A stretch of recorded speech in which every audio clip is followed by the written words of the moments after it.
Olá pessoal, hoje eu vou falar com vocês sobre esforços e passar um pouquinho da teoria e alguns conceitos básicos sobre esforços. O que a gente vai abordar hoje está no capítulo 4 do livro do Fossem, que na versão em português está entre as páginas 108 e 116. Eu vou acabar pegando algumas figurinhas ou avançar um pouco no capítulo 5, mas é mais o capítulo 4 mesmo. Eu estou lembrando sempre que tem esses módulos eletrônicos, então parte das animações que eu estou apresentando aqui eu tirei desse módulo eletrônico, que é bem bacana para vocês acompanharem. Então quem puder, tem o link aqui, acompanhe por favor. Nós trabalhamos até agora com deformação, e deformação é algo que a gente consegue enxergar. A gente pegou um pedaço de massinha, desenhou os marcadores de deformação, e o produto final da deformação a gente enxergava. Conseguia ver esses marcadores deformados, como o exemplo que está no slide. A gente fez esses desenhinhos na massinha e consegue olhar para ela agora e saber que ela está deformada.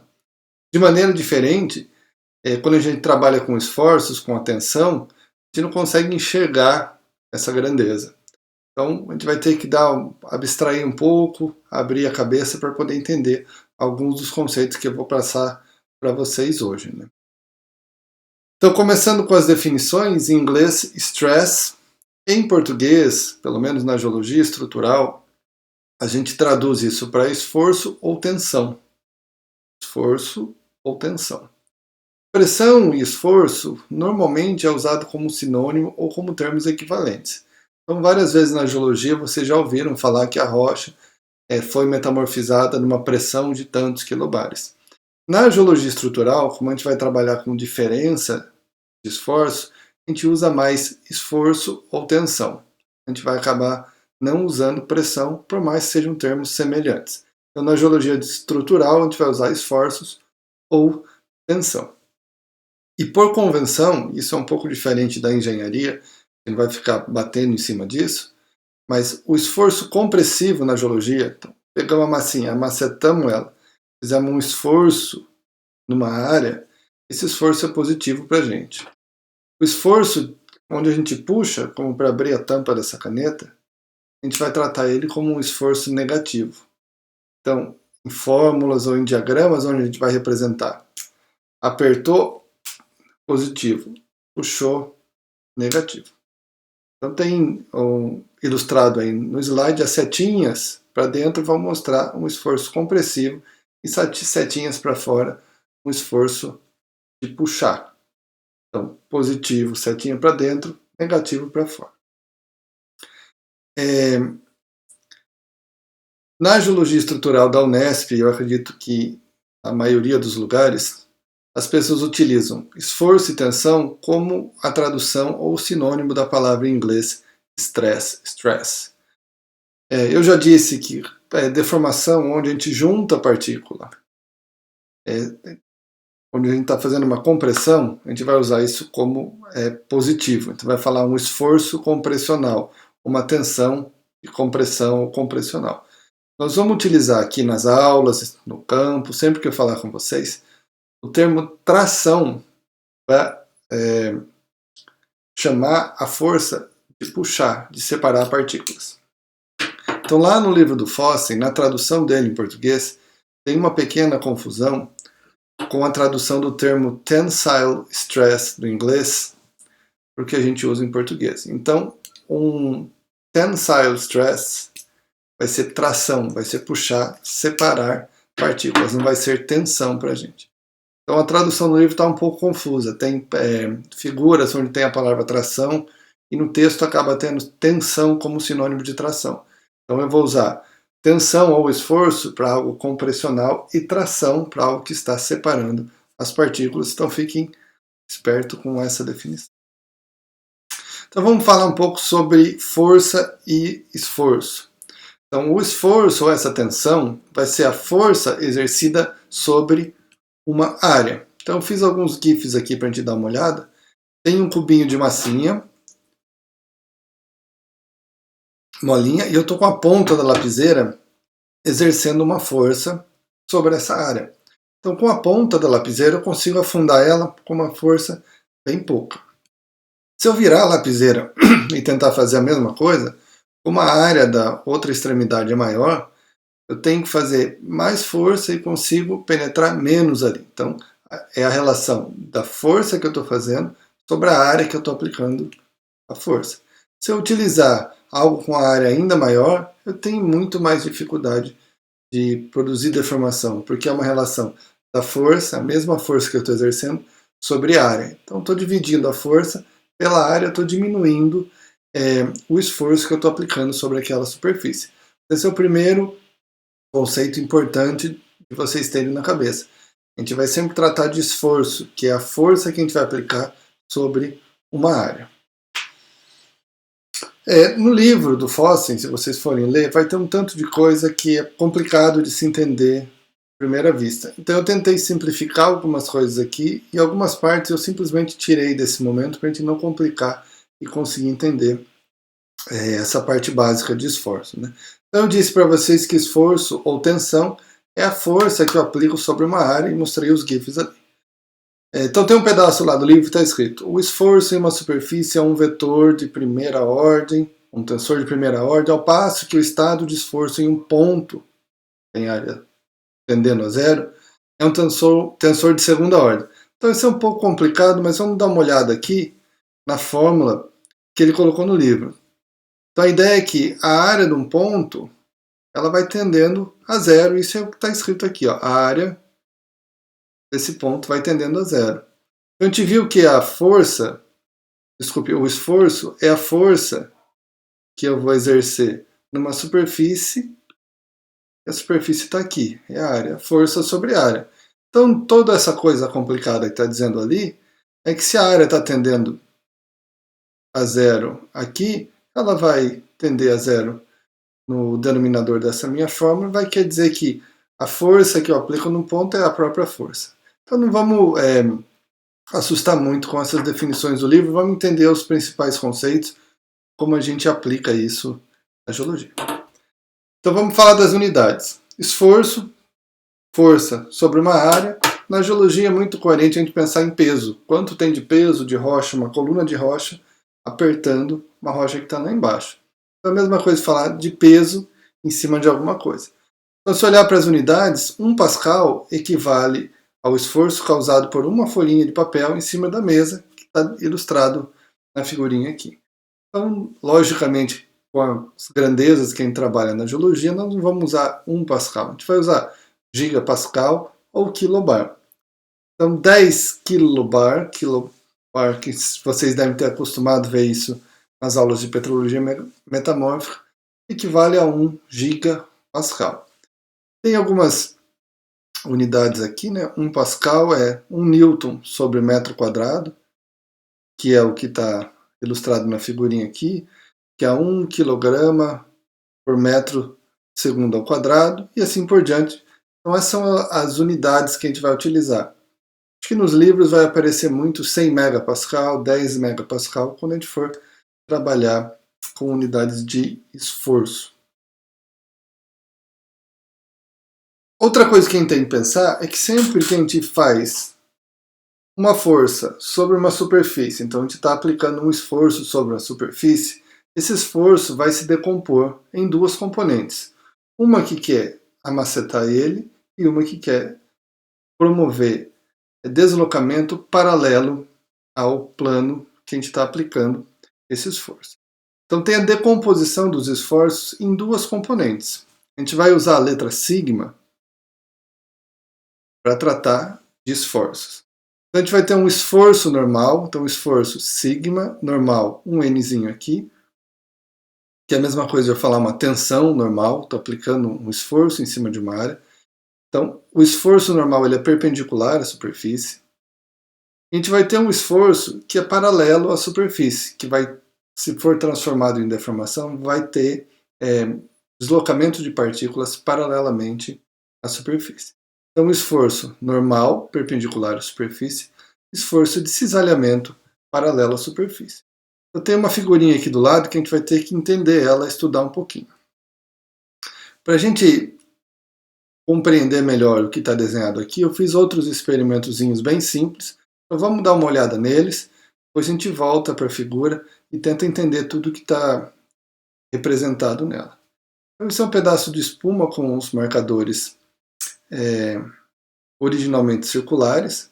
Eu botei um cartão aqui para distribuir, olhar aqui meu dedo, eu botei um cartão para distribuir essa minha força sobre uma área maior, senão meu dedo ia afundar na espuma. Então estou aplicando um esforço nessa área toda aqui. Então vamos entender esse experimento como se eu estivesse aplicando todo esse meu esforço nesse plano que é perpendicular à força que eu estou fazendo. Eu estou aplicando a força aqui nessa área.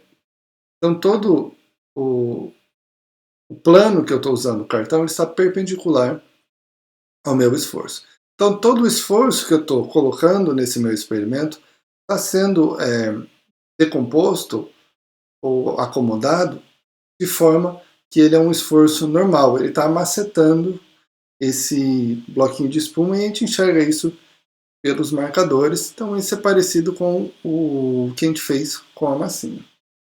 No próximo exemplo agora, eu cortei a espuma e coloquei um papel para favorecer que tivesse um plano ao longo do qual eu ia conseguir decompor esse meu esforço, que é o mesmo que eu estou fazendo, que no outro era só paralelo, era perpendicular a borda da espuma, então o esforço era perpendicular ao plano. Eu estou conseguindo agora decompor toda a força que eu estava fazendo. Então, o esforço continua sendo aqui. Eu tenho uma componente da força que está apertando esse bloquinho de espuma aqui.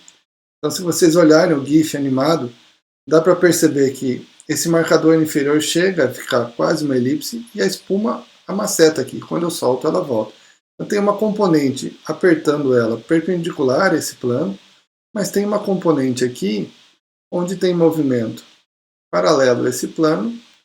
Você pode colocar as duas setinhas aqui para ilustrar se ele é destral ou sinistral, se ele é horário ou anti-horário. Nesse caso aqui ele está girando assim, eu estou produzindo um movimento anti-horário. Por quê? Teve a decomposição do esforço que eu estava aplicando nesse meu corpo de prova, onde teve uma componente paralela ao plano e uma componente perpendicular ao plano, ilustrado por essas setinhas aqui. Então essa aqui seria sigma n, e esse aqui seria o meu sigma s, que é o cisalhamento, que é paralelo à superfície que eu destaquei aqui nesse quadradinho vermelho. Então vamos voltar para a figura que está lá no livro do Fossen, que é mais ou menos esse meu bloquinho de espuma, só que com algumas outras informações. Então a gente viu que tensão é força aplicada a uma área. Então a força está representada aqui em cima, e ao lado tem o sigma, que é esse meu esforço, mostrando que é essa força aplicada sobre uma área. Então no primeiro experimento que eu fiz, todo o meu esforço foi aplicado nesse plano que representaria essa seção perpendicular desse meu cilindro que está desenhado aqui do lado. Então a decomposição dessa força foi toda de forma que a gente teve só tensão normal. Vamos entender um pouquinho mais aqui. Então essa área do meu primeiro experimento está representada por A1 na figurinha aqui do livro do Fossen. Tem um outro desenho aqui para a gente dar uma olhada. Então, o esforço sigma total, não o esforço decomposto em sigma normal e sigma cisalhante, de cisalhamento, é a força aplicada na área.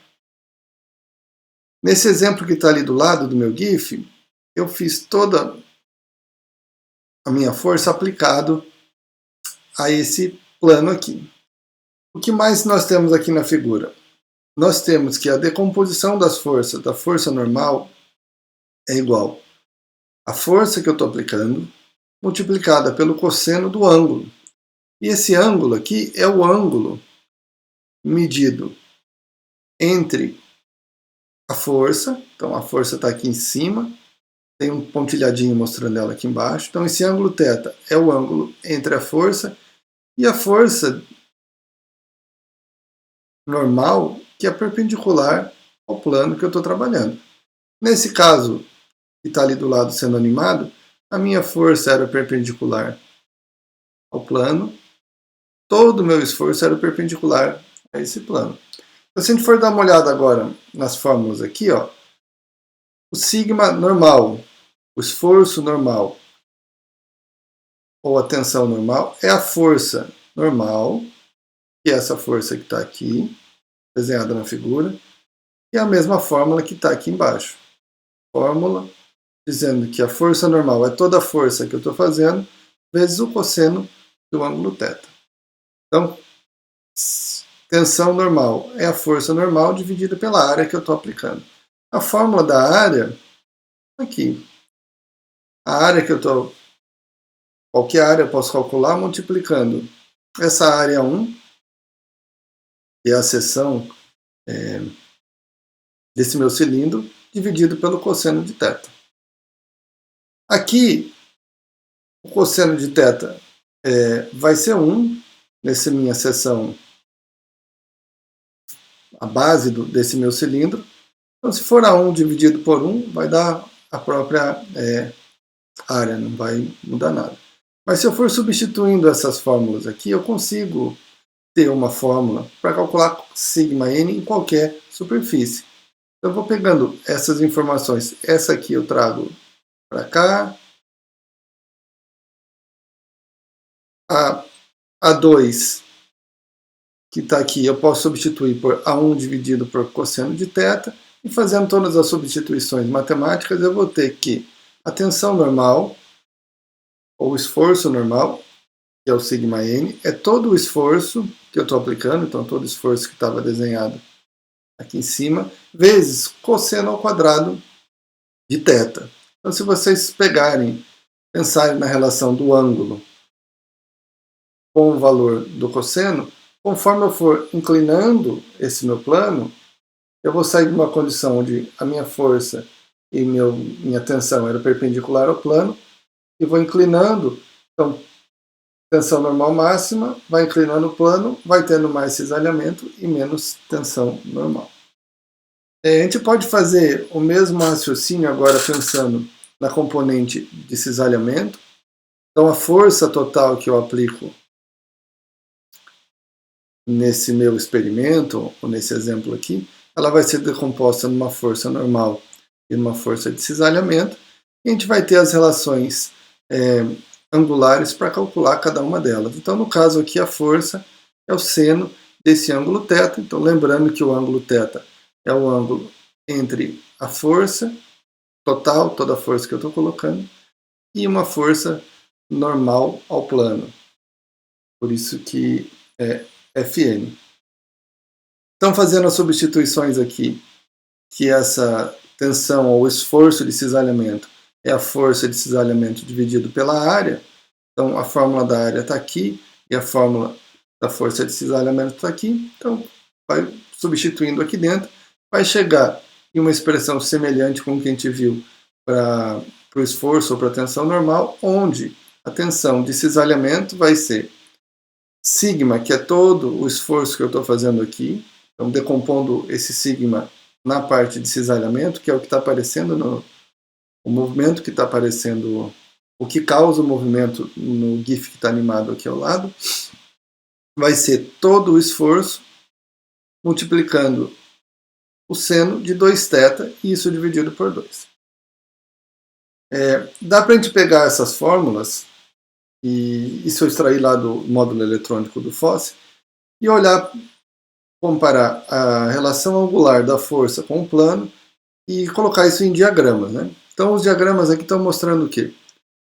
Nesse do lado esquerdo, vamos olhar principalmente aqui para a tensão normal. Então, é a componente que é perpendicular ao plano.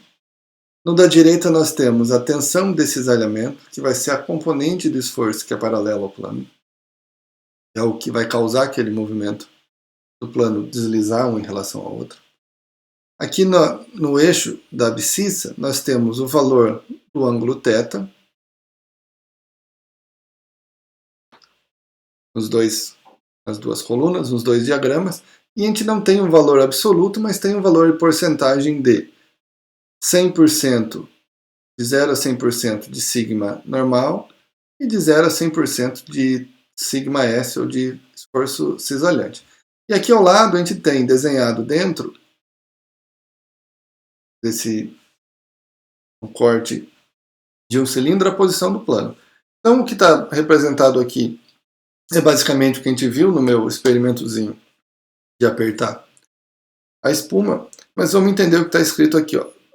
Em verde, aqui está o sigma end. Para um ângulo θ de 0 grau, então aqui no cantinho do x, o valor da minha tensão normal vai ser de 100%. Mas o maior tanto de tensão normal que eu vou conseguir é quando eu estiver fazendo uma pressão usando um campo de tensão, um campo de força que é perpendicular àquele plano. É meio óbvio, mas é bem interessante olhar isso no diagrama. Porque conforme eu vou mudando esse ângulo aqui, se eu aplicar as fórmulas que a gente viu, vejam que ao longo dessa linha aqui, ó, conforme a gente vai andando para cá, a tensão normal vai descendo até chegar a zero, e aqui a variação angular. Então, conforme eu vou girando o plano em relação à força normal, eu vou diminuindo a componente normal que atua sobre aquele plano.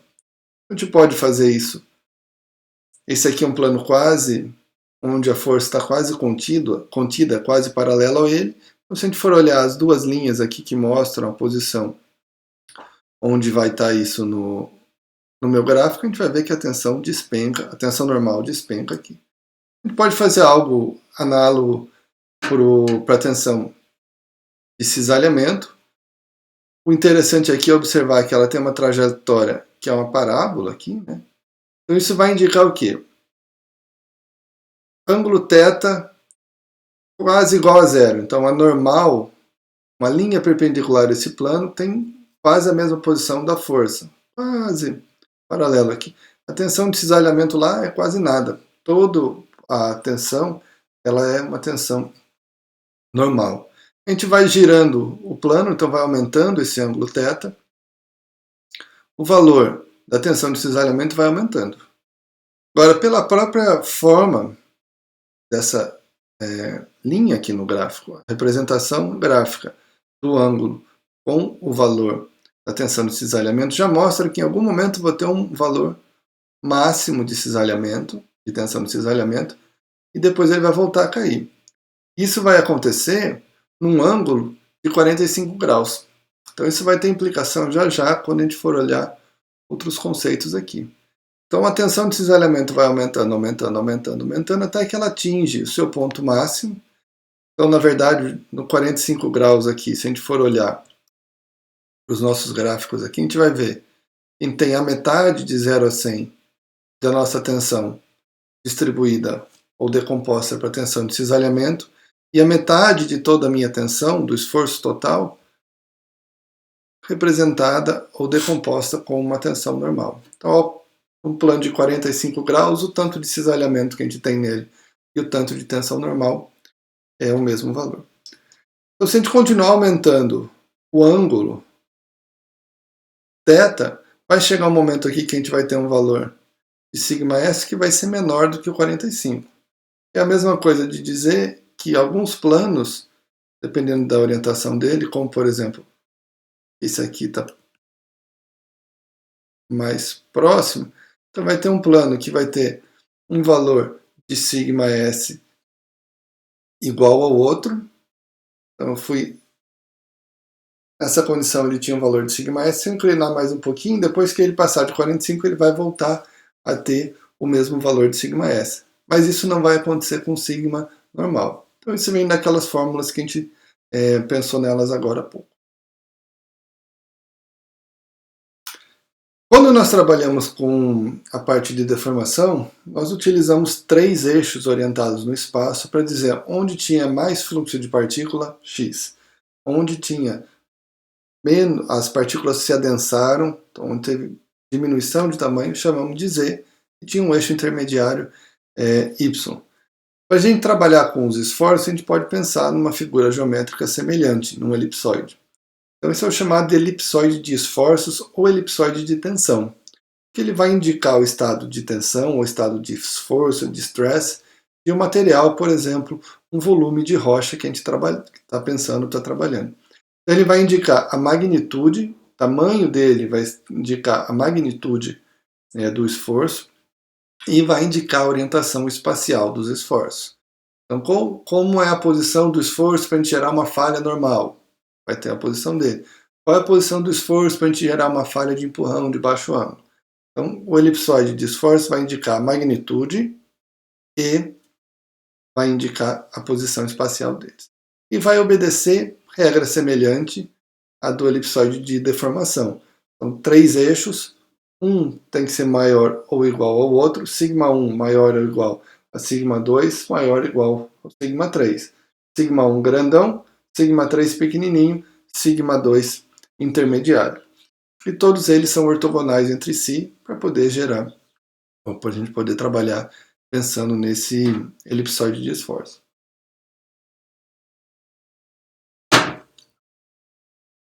Então, como eu disse, o eixo mais longo é o σ1. Então, agora, quando a gente está falando do elipsoide de esforço, a gente não está pensando em planos orientados dentro do volume da rocha, a gente está pensando em todo o esforço que está sendo aplicado ali. Linhas, vetores no espaço, representando que toda a força está sendo dirigida sobre aquele volume de rocha. Então não vai ter σS ou σN nesse momento, esse é o esforço total. A gente pode decompor esse σ1, que eu estou aplicando esse esforço, em alguns planos dentro do volume de rocha e decompor ele em σS ou σN. Mas o elipsoide de esforço mostra o esforço total, então o maior esforço vai ter o eixo comprido e o menor esforço vai ter o eixo mais curto. E o eixo intermediário σ2. Aqui é importante começar a pensar já, eu vou mostrar nas próximas figuras, o conceito de tração e extensão. Então lembre que tração para a gente é quando acontece isso. Na geologia, raramente a gente vai ter tração nas rochas. O que a gente vai ter é um campo de tensão, onde está tudo sendo amacetado, a rocha está sendo apertada em todo lado. Em uma direção vai ter menos tensão e é onde ela consegue deformar, onde vai aparecer o nosso X de deformação. Mas a gente vai ver isso com um pouquinho de calma aqui. Então, para a gente avançar um pouco mais, a gente vai ter que pensar ou aprender alguns conceitos que vão levar à resposta da pergunta: o que causa o strain, essa deformação interna nas rochas, ou mesmo translação. Assim, mas o que vai causar a deformação na minha rocha? Então, um conceito importante é o esforço diferencial, que é a diferença do esforço máximo com o esforço mínimo. Então, nessa figura aqui onde a gente tem o elipsoide de deformação, está ilustrado, o elipsoide de tensão ou de esforço, está ilustrado o σ1, tensão principal máxima, e o σ3, tensão principal mínima. Se eu quiser calcular o esforço diferencial, é a diferença do maior para o menor. Outro conceito é o esforço médio. A gente pode sempre calcular média das coisas, que é um pouco perigoso, às vezes ajuda ou não. Eu sempre brinco que se fizer a média de um cabeludo e um careca, divide por 2, vai ser alguém com cabelo meio curto, meio comprido. E ninguém na sua população onde você amostrou para fazer o cálculo da média tinha cabelo de metade do comprimento. Um era cabeludo, outro era careca. Mas vamos lá, a gente pode pegar, somar em megapascal, qualquer unidade que foi fornecida, o valor de σ1, σ2, σ3. Não importa se σ1 é muito grande, se σ3 é muito pequeno, a gente divide isso por 3 e tem um esforço médio. E esse esforço médio, a gente vai dar uma olhada em umas animações, pode pensar como um esforço litostático, a gente já vai ver um minuto. E tem outro conceito que é bastante importante, que é o deviatórico. Então tem lá o sigma, de deviatórico, palavra meio estranha, é o sigma total menos o sigma médio. Então o sigma médio a gente vai calcular aqui, somando os 3 eixos e dividindo. A gente vai ter um sigma dev para o σ1, um sigma dev para o σ2 e um sigma dev para o σ3. Então a gente vai pegar Vou calcular o sigma dev por sigma 1. Eu vou pegar sigma 1 menos o sigma médio. Vai ter uma figurinha aqui para ilustrar também. Vamos lá. Então vamos pensar nesse esforço médio. Dê uma olhada no que está acontecendo aqui nessa animação. Eu tenho um volume de rocha está perto da superfície, representado por uma esfera bem pequenininha. Conforme eu desço na crosta, essa esfera está aumentando. Então vamos transformar isso agora num campo de tensão, onde cada um desses eixos ortogonais entre si, que estão ilustrados ali, cada um deles vai representar tensão em uma das três direções. Então se a bolinha, a esfera está aumentando, é porque o campo de tensão está aumentando. Se ela está descendo na Terra, eu sempre brinco, a pressão litostática é como se você deitasse na praia, cavasse um buraco, tomando cerveja, alguém começa a enterrar você, você acha engraçado. Depois de um tempo, vai ter um mundo de areia em cima, você não está conseguindo nem respirar e não está engraçado mais. E tem um peso de pedra, de rocha, de areia, te apertando. E essa pressão é igual em todas as direções, é a mesma coisa da pressão hidrostática ou da pressão atmosférica. Se a gente encher um balão, conseguisse pegar uma bexiga e afundar dentro da piscina, conforme a gente descesse e a coluna d'água fosse maior, essa bexiga ia tender a murchar. Então, a mesma coisa acontece na litosfera com as rochas. Se a gente não tiver uma diferença de tensão em alguma direção na crosta, a rocha lá no fundo ela vai ter um esforço igual em todas as direções. E é por isso que em petrologia metamórfica a gente usa mais pressão do que esforço e tensão, para dizer assim, essa rocha lá embaixo, onde ela foi metamorfizada, tinha uma pressão, coluna de rocha, que equivale a 10 quilobares apertando ela. Então, quando a gente faz a média do sigma 1, sigma 2 e sigma 3, o que a gente está fazendo, na verdade, é calcular um esforço médio, dividindo todas as direções, que está sendo aplicado em cima dessa nossa rocha, que equivaleria ao que está ilustrando o nosso GIF aqui do lado. Algo que vai descendo ali, vai aumentando esse campo de tensão, mas não tem diferença de tamanho dos eixos. Então é uma esfera e não uma elipse. Por outro lado, a gente pode pensar no tal do esforço deviatórico. Então está aparecendo ali do lado uma animação de novo, no cantinho da tela de vocês, onde essa esfera inicial vai se transformando em um charuto. Então o sigma 1, a força maior, nesse exemplo aqui, ela está na vertical. Então está apertando na vertical. Então para a gente positivo é a força apertando. Então o sigma 1 ele está na vertical aí. Então nesse caso aí a nossa forma final não é uma esfera. Se eu somar todos os esforços e dividir por 3, eu não estou representando o campo de tensão desse meu volume de rocha, desse meu experimento. Eu consigo calcular a média, mas o importante é saber qual é esse estresse deviatório, o quanto o sigma 1 é maior do que essa média. Então isso, na verdade, representa o que a gente chama de componente anisotrópico do esforço. Qual direção que o esforço é maior que a outra, qual direção que o esforço é menor que a outra. Né? Então a gente consegue calcular esse esforço deviatório para cada uma das direções principais de tensão. Então tem uma outra ilustração aqui para mostrar como esse cálculo, tentar mostrar visualmente esse cálculo. Né? Então tem um charuto aqui, um elipsoide que ilustra o estresse total. Nós temos na vertical aqui sigma 1, e o sigma 2 e o sigma 3 estão representados na horizontal aqui. Né? Se eu somar tudo, o valor dele, se eu tivesse o valor em Pascal, megapascal, gigapascal, e dividisse, na verdade eu ia transformar esse treco aqui, que era um elipsoide, numa esfera. Estou fazendo a média que eu estou sugerindo que todos os eixos tivessem o mesmo comprimento. O que eu posso fazer é pegar essa minha esfera, que seria, vamos dizer assim, se o campo de tensão fosse isotrópico, igual em todas as direções, e eu comparo ela com a forma do elipsoide real. Então esse tantinho aqui, ó, eu estou vendo essa diferença, se eu tivesse uma escala, tivesse representado, levando em consideração os valores, eu podia subtrair desse raio, ou do diâmetro dessa minha esfera, eu podia subtrair esse pedacinho aqui. Isso representa o estresse deviatório. Então, esse é o importante para a gente na geologia estrutural.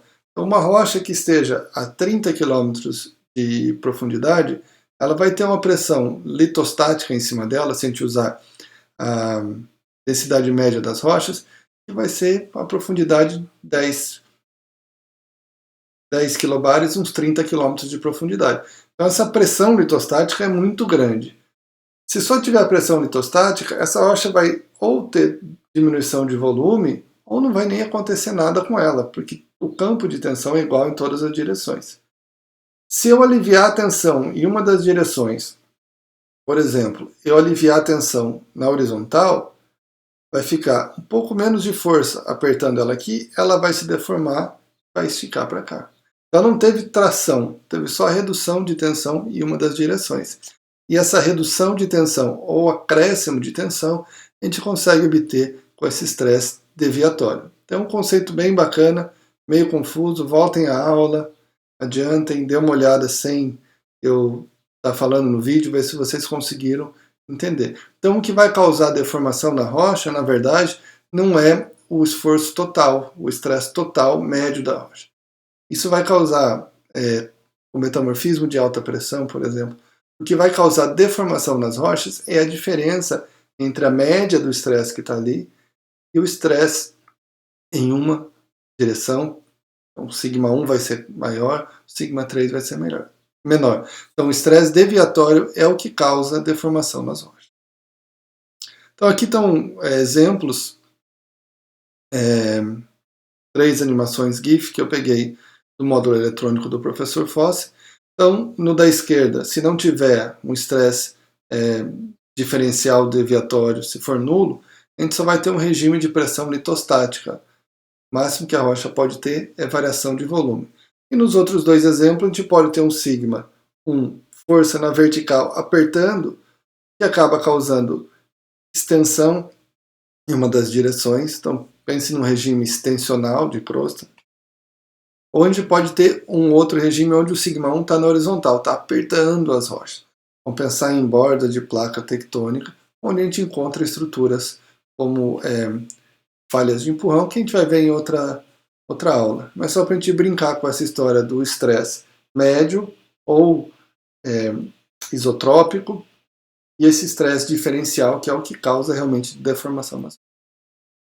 Bom, a gente já entendeu como representar o estresse, ou como entender ele tridimensionalmente, viu algumas relações angulares, viu aquele gráfico que mostra como decompor o sigma S e o sigma N, dependendo dos planos. Mas para trabalhar no papel e calcular realmente, a gente precisa de uma outra ferramenta, e esse é o tal do círculo de Mohr, que às vezes é temido pelos alunos, mas ele é bem simples, se a gente entender direitinho desde o começo. Ele foi inventado pelo engenheiro alemão que tem sobrenome de Mohr, por isso o nome.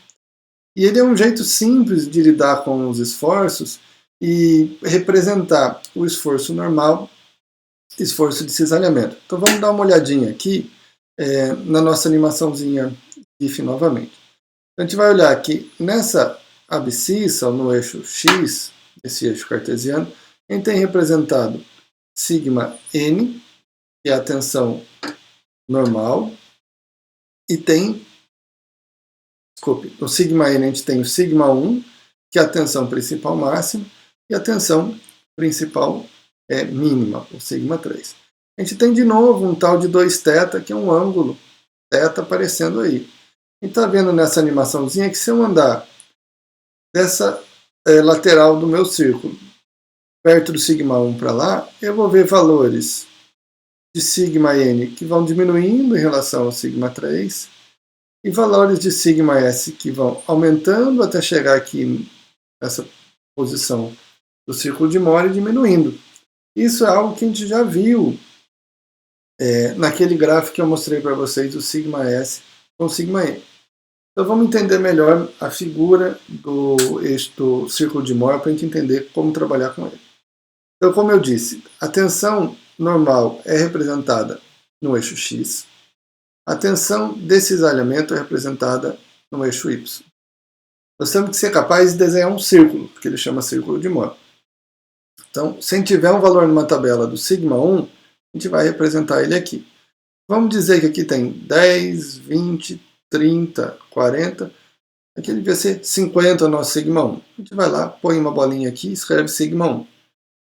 Sigma 3, valor de 10. Conto 10 aqui, põe um valor do sigma 3. Se eu quiser desenhar um círculo, basta eu subtrair isso aqui e dividir por 2, eu vou achar a metade do círculo. Eu posso pensar em algumas fórmulas bem simples também.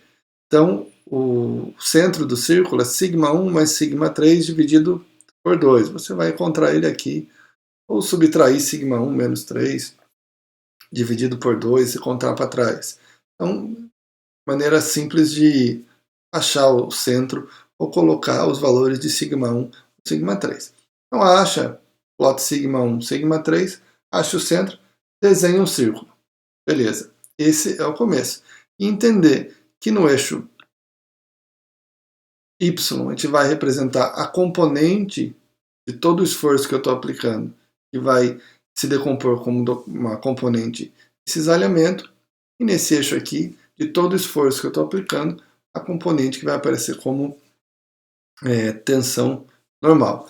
Veja que apareceu a palavra, ou conceito que a gente viu agora há pouco, de esforço diferencial, que é a diferença do esforço máximo com o esforço mínimo. Então, se o esforço diferencial for grande, o círculo fica grande, sigma 1 muito grande, sigma 3 muito pequeno. Se o esforço diferencial for pequeno, vai ficar um círculo pequenininho. Eu tenho uma série de ilustrações aqui para a gente entender com calma o tal do círculo de Mohr. Então, o θ, a gente já viu no outro exemplo, é o ângulo entre a reta normal, uma reta que ela é assim, fosse o polo do plano, uma reta ortogonal ao plano, em que é uma reta normal ao plano que a gente quer determinar o esforço, usar ele para ver quanto tem de sigma S e quanto tem de sigma N. Então aqui no desenho, de novo, a força normal, a decomposição de toda a força que eu aplico em força normal, ela é perpendicular ao plano. É por isso que a gente fala que o ângulo θ é o ângulo entre a força e essa linha perpendicular. Eu fiz um desenho mais simples aqui para a gente olhar, para não ficar tão maluco assim. Então, todo o campo de tensão meu está representado aqui pelo sigma 1, não estou me preocupando com a posição. Sigma 3 deve estar aqui assim, né? E o sigma 2 deve estar entrando na figura. Mas a força, a tensão principal máxima, sigma 1, está aqui. Então, o ângulo θ é o ângulo entre uma reta que é perpendicular. Então, o meu plano é o plano que está em vermelho, é o plano que eu quero representar lá no diagrama do círculo de Mohr. Então, eu acho uma linha perpendicular a ele, vejo que está desenhado aqui que ela tem 90 graus, e meço esse ângulo entre essa linha e a posição da força. Aqui, no caso, é um plano de 60 graus. Eu vou olhar aqui no meu... se a gente olhar no círculo de Mohr em si, está escrito 2θ, que essa é a fórmula que a gente tem que usar para representar ali. Como que eu jogo esse plano? Para que lado que eu conto? Então vai ter uma convenção, que eu vou mostrar para vocês mais vezes agora, é que quando essa setinha de movimento está indicando no meu plano um movimento anti-horário, se a gente fosse pensar ali um ponteiro do relógio, ele está girando anti-horário, a gente vai representar isso na parte de cima do meu círculo de Mohr. Então, quando eu tenho planos desse tipo aqui, eu conto o ângulo 60 graus vezes 2, 120. Eu vou contar a partir, então no centro aqui do meu círculo, a partir daqui para lá, 2 vezes 60, 120. Então, esse plano em vermelho que está ilustrado no meu desenho ali ao lado, está representado como essa estrelinha de número 1 aqui no meu círculo de Mohr. É bem simples. Acho uma linha perpendicular ao plano que eu quero representar, olho como que é o movimento dele. Se é horário ou anti-horário. procuro a posição do sigma1, meço o ângulo, faço vezes 2 e jogo para lá. Quando a gente faz isso, e nós acabamos de conversar no outro slide, a gente vai perceber que, se a gente comparar a estrelinha 1 com a estrelinha 3, a gente vai ver que existe, para qualquer plano, por exemplo, o plano 3, tem um plano complementar, que é que está representado pelo ponto 1, com o mesmo esforço de cisalhamento. Isso a gente já viu quando eu mostrei para vocês os passos daquela animação que eu tirei do módulo eletrônico do Fossen, que se o sigma S é representado por essa parábola aqui, eu posso ter mesmo valores em duas posições de ângulo, como por exemplo, para um ângulo,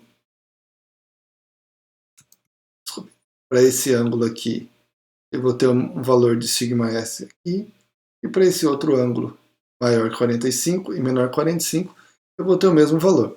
Então é o que está ilustrado aqui na figura para a estrelinha 1 e estrelinha 3. Então, se a gente entender lá no começo como que a gente deduziu as fórmulas e por que existe essa parábola aqui no diagrama, vai ser de boa a gente entender que existem dois planos que têm o mesmo valor de tensão ou esforço de cisalhamento. O que não pode confundir é que a tensão normal não vai ser a mesma para esses dois planos. Então aqui eu tenho um valor de sigma S que está aqui nessa posição e o valor de sigma N está bem alto.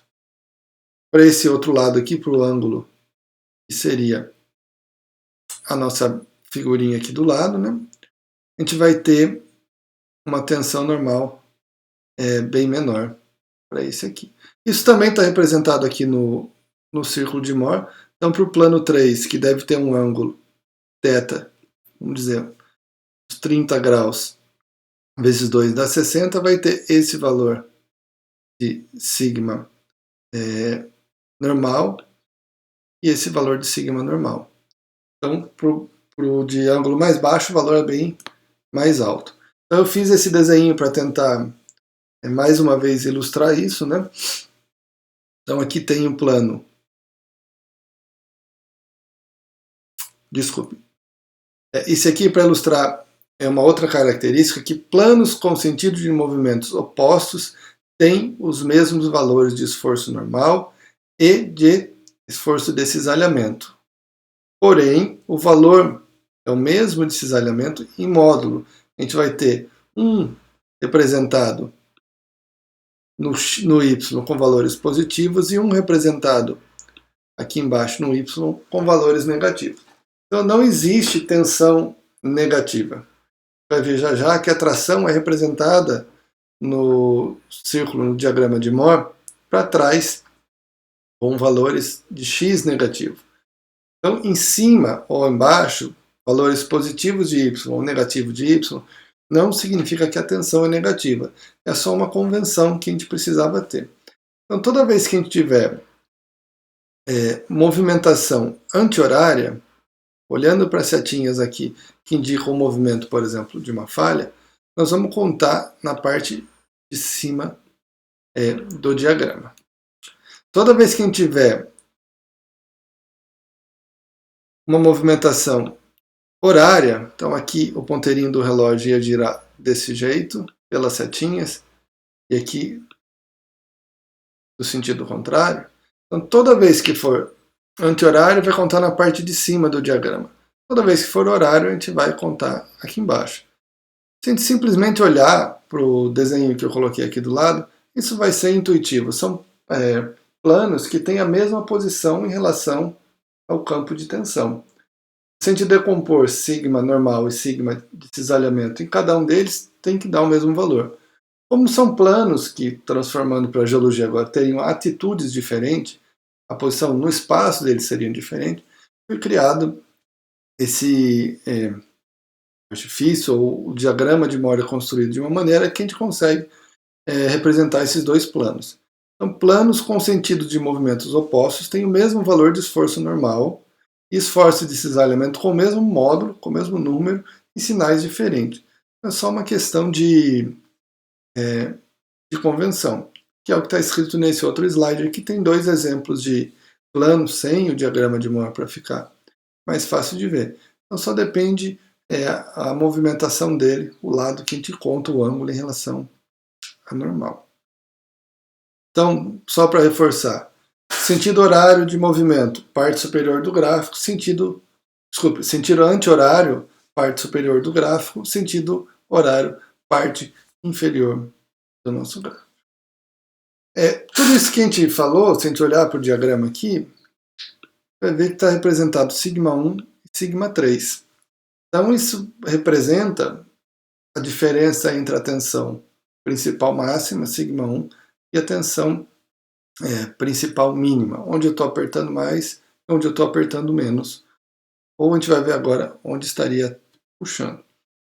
O que a gente pode fazer é pensar nesse círculo de Mohr, eu não vou detalhar muito isso, vou mostrar para vocês, construindo ele, então constrói o σ3 e o σ1, faz o círculo, e depois coloca lá dentro a diferença do σ3 por σ2 e do σ1 por σ2, e vai aparecer um monte de bolinha. É a mesma construção, pode parecer um pouco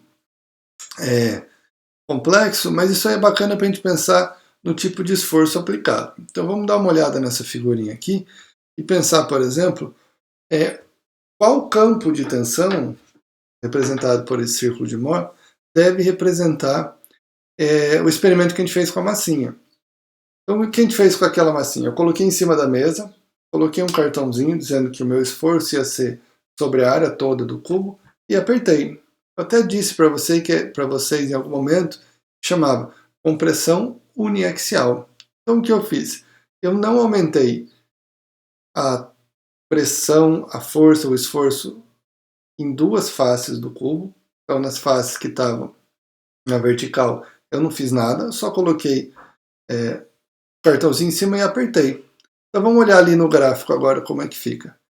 Esse aqui onde está escrito compressão uniaxial, vejam que está escrito que σ2 e σ3 são igual a zero. Então vamos pensar isso, o campo de tensão inicial do experimento, que todos nós estamos sob o efeito da pressão atmosférica. Vamos desconsiderar ela, dizer que tudo era zero, eu comecei a apertar em cima da minha massinha. Quando eu aperto, eu estou exercendo um esforço em uma das faces, eu gero esse estresse diferencial aqui.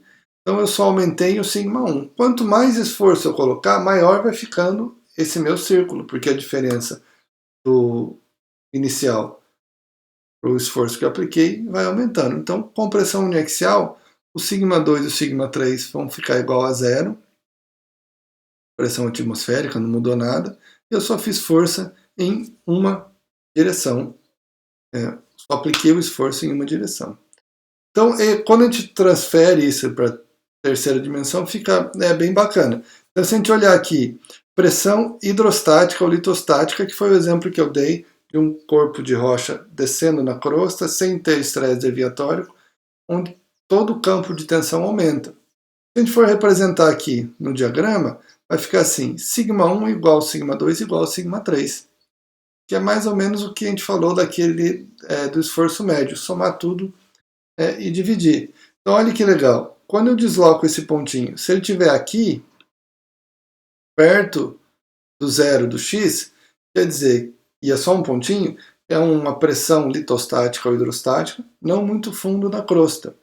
Se eu for andando para cá, eu estou aumentando o valor de esforço.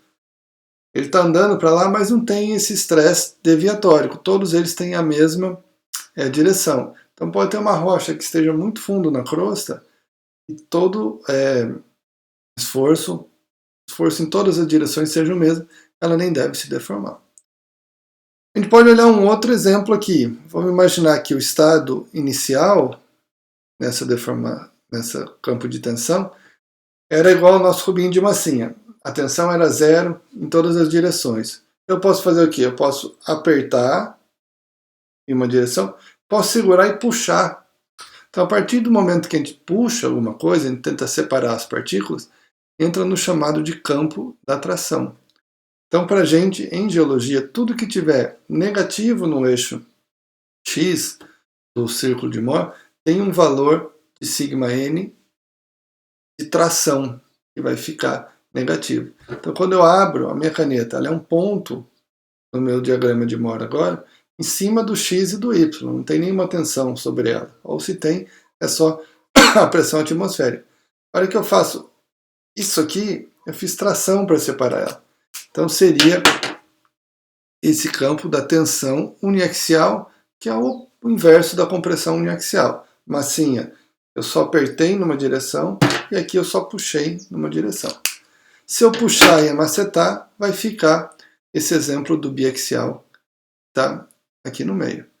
Eu posso ter outros exemplos, mais com cara de exemplos geológicos, que é um campo de tensão biaxial planar. Então vejam que aqui o σ3 vai ficar zero, não vai ter nem apertar e nem puxar do σ3, e eu vou ter compressão, porque eu estou vendo que o σ2 andou do inicial para cá, né?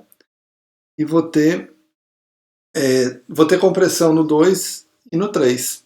Então ficou parado, desculpa, vai ter compressão no 2 e no 1. O 3 continua zero, eu estou aplicando um campo conjunto de esforço no 2 e no 3 e no 1, desculpa, que é de compressão.